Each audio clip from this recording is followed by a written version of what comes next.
What up, world? It's your boy. Assalamualaikum warahmatullahi wabarakatuh.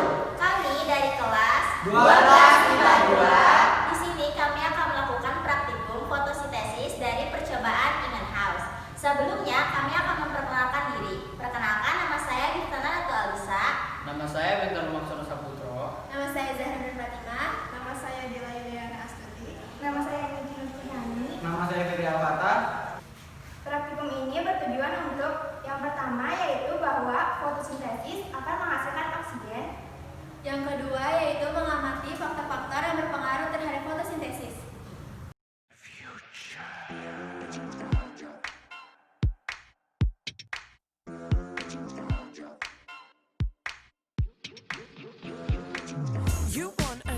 Langkah kerjanya yaitu pertama yaitu ambil tumbuhan hidrilla dan masukkan ke dalam corong. Kedua, letakkan 4 kawat pengait pada sisi-sisi toples.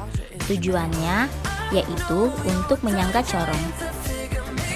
Langkah selanjutnya, masukkan corong ke dalam toples dengan posisi terbalik. Lalu, masukkan toples ke dalam ember yang berisikan air. Kemudian menutup corong dengan botol spray yang berisi air. Usahakan tidak ada rongga udara di dalam botol spray. Ulangi langkah tersebut untuk percobaan selanjutnya. Setelah itu, letakkan rangkaian praktikum tersebut. Yang pertama, diletakkan di tempat yang terkena cahaya matahari langsung. Yang kedua, diletakkan di tempat yang terkena cahaya matahari langsung dan diberi NaHCO3. Yang ketiga, diletakkan di tempat yang terkena cahaya matahari langsung dan diberi es batu. Yang keempat, diletakkan di tempat yang terkena cahaya matahari langsung dan ditambahkan air panas hingga suhu air menjadi 40 derajat Celcius.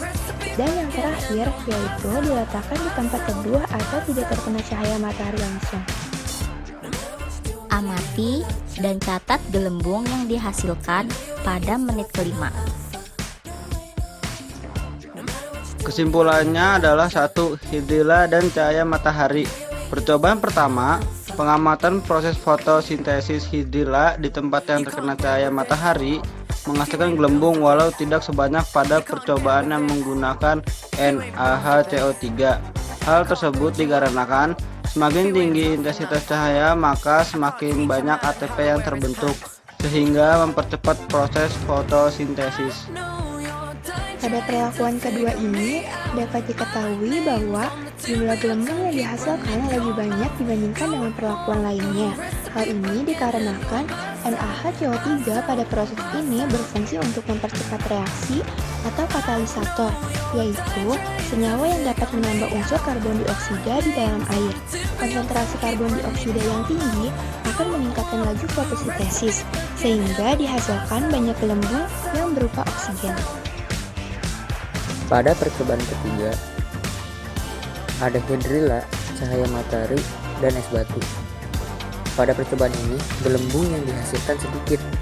Hal tersebut dikarenakan pengaruh suhu dapat menghambat proses fotosintesis, sehingga temperatur yang rendah membuat laju fotosintesis berjalan lambat.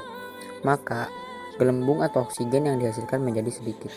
Pada percobaan keempat, gelembung yang dihasilkan lumayan banyak, walau tidak sebanyak pada percobaan 2 dan 3. Hal ini dikarenakan jika suhu terlalu tinggi, proses fotosintesis akan terhambat. Pada percobaan kedua ini, pengamatan proses fotosintesis hidrilla di tempat gelap dihasilkan data bahwa tanaman hidrilla yang diletakkan di tempat teduh tidak menghasilkan satupun gelembung. Hal tersebut dikarenakan tumbuhan hidrilla tidak melakukan proses fotosintesis di tempat yang gelap.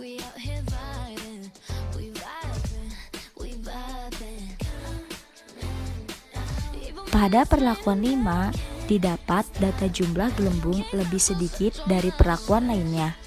Hal ini karena intensitas cahaya sangat mempengaruhi proses fotosintesis. Fotosintesis tidak akan berhasil jika berada di tempat yang kekurangan cahaya atau tempat teduh.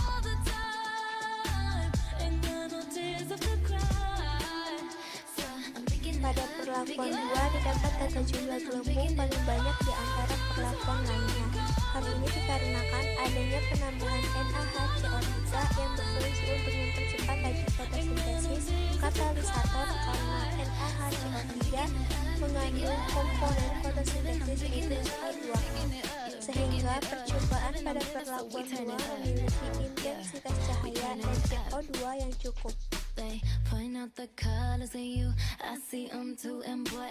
Untuk menentukan faktor-faktor yang mempengaruhi fotosintesis sehingga nantinya kita akan bisa melihat faktor apa yang paling efektif dalam proses fotosintesis.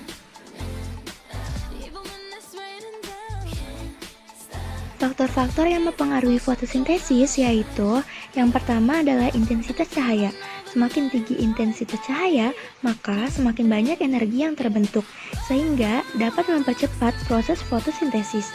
Namun, intensitas cahaya yang terlalu tinggi akan merusak klorofil dan mengurangi kecepatan fotosintesis. Yang kedua adalah suhu. Suhu normal adalah suhu yang baik untuk proses fotosintesis.